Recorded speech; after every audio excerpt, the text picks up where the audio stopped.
Hello and welcome to another episode of the Federal Church Presents Better Than Bloomberg.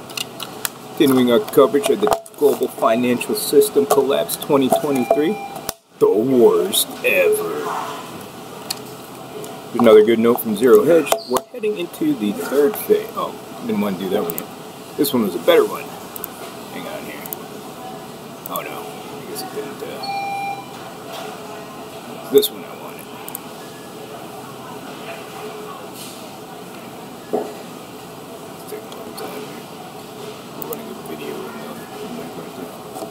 U.S. corporations are filing for bankruptcy at the fastest pace since 2010.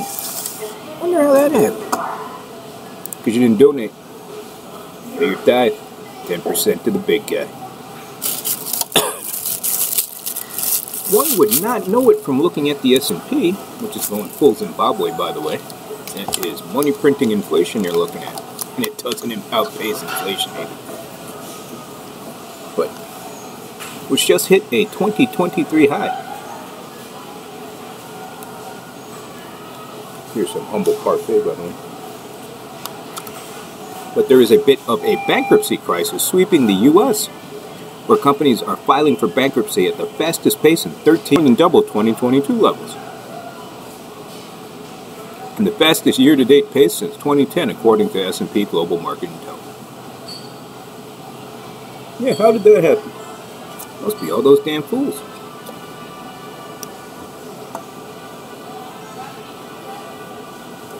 Nice little graphic there.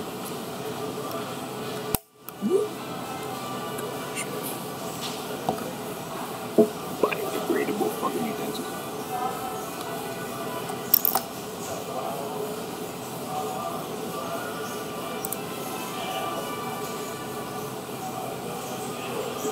Several large, recognizable companies with hundreds or thousands of workers have filed for bankruptcy protection in recent weeks, including Bed Bath & Beyond and Vice Media.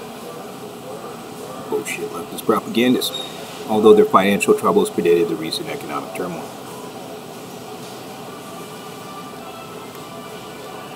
Bankruptcies did not slow down in May.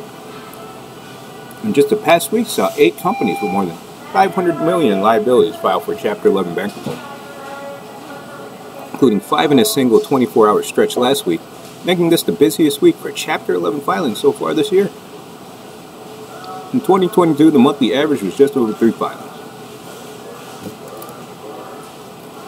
Last week's 8 large filings, those with at least $50 million of liabilities, including those of now defunct woke media empire, quote, Vice Media, Envision Healthcare, and Monotronics International. I don't even know what that is.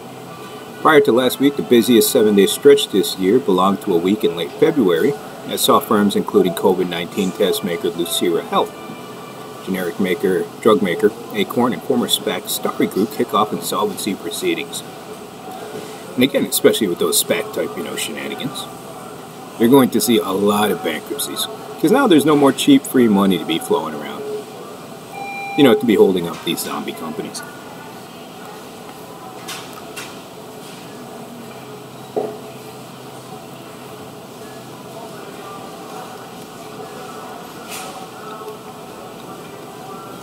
Companies like these SPACs, PE firms, venture capital firms,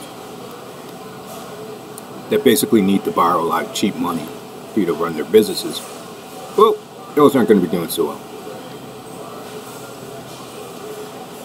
Total 27 large debtors have filed for bankruptcy so far in 2023, compared to 40 for all of 2022, according to figures compiled by BankruptcyData.com.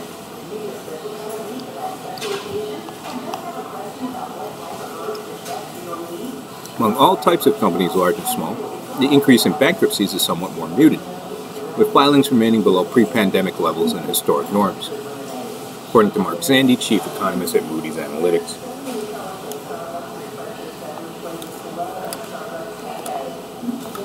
However,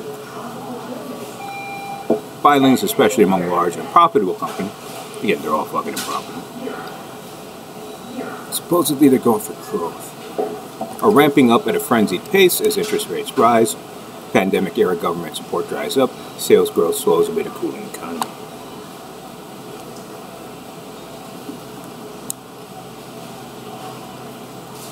There were about 16,200 bankruptcy filings among all types of companies in the U.S. district courts in the first quarter, from 12,200 a year earlier, but still well below the 21,000 or more quarter in the pre-pandemic period. Data from Moody's Analytics show. Yeah, because they all died during the COVID times. Even though those pre-pandemic numbers were relatively low in historic terms, in part because low interest rates made it easy for companies to borrow, which now is gone, like I was saying. Now, S&P Global forecasts that the 12-month trailing default rate for speculative grade securities will jump from the current 2.5% to 4.5% by early 2024. The era of low interest rates and pandemic-related government support programs help keep companies afloat that may have otherwise had few other options. S&P analysts set up their large company data.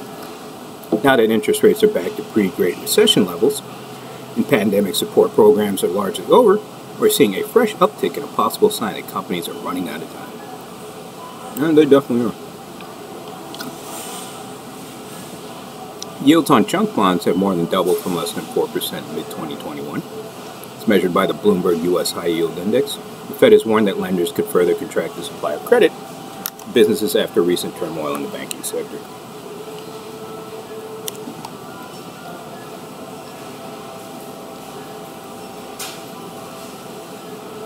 General view is that we are going to see an increase in hard restructurings, bankruptcies, driven by the combination of higher debt levels from the borrowing binge of COVID and rising interest rates. The triggers will be running out money and inability to refinance maturing debt, especially when interest rates rise and your banking system fails. They have no money to lend when all their reserves are insolvent.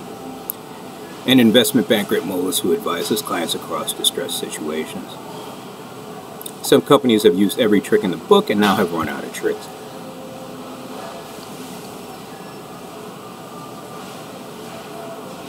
Companies that sell non-essential consumer items have been harder hit than other sectors as Americans curb their spending amid high inflation, S&P said. Plant-based Pizza Boston, catalog retailer Amerimark Interactive, and the Party City retail chain among their recent casualties.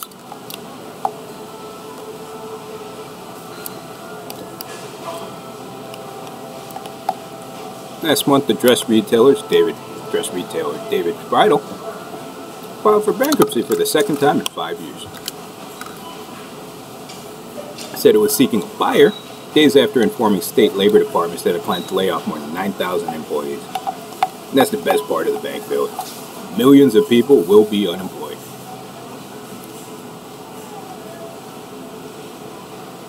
The 70-year-old company said its business was weighed down by the post-COVID environment and uncertain economic conditions. Perhaps the most notable recent bankruptcy was that of long-struggling Bed Bath & Beyond. It filed for bankruptcy in late April. Got a boost from the wave of consumer spending during the pandemic, when Americans spent more time at home. When the economic climate shifted and stubbornly high inflation reduced discretionary purchases, retailers' fortunes tumbled. Not to mention everybody's broke, because they have no more printed money. Recent filings make clear how some large indebted companies were clobbered by the end of easy money, or free printed money. Vice Media bankruptcy filing last week disclosed that the company had been cash flow negative for several years, forcing it to borrow heavily to fund operations. As interest rates rose, it became costlier for Vice to refinance those loans. For a delightful read on the collapse of the fall woke media empire, which at one point was valued by idiots at almost $6 billion, read the following Financial Times report. Turmoil in the banking business in March also contributed to a small rise in bankruptcy filings in that sector this year, S&P said.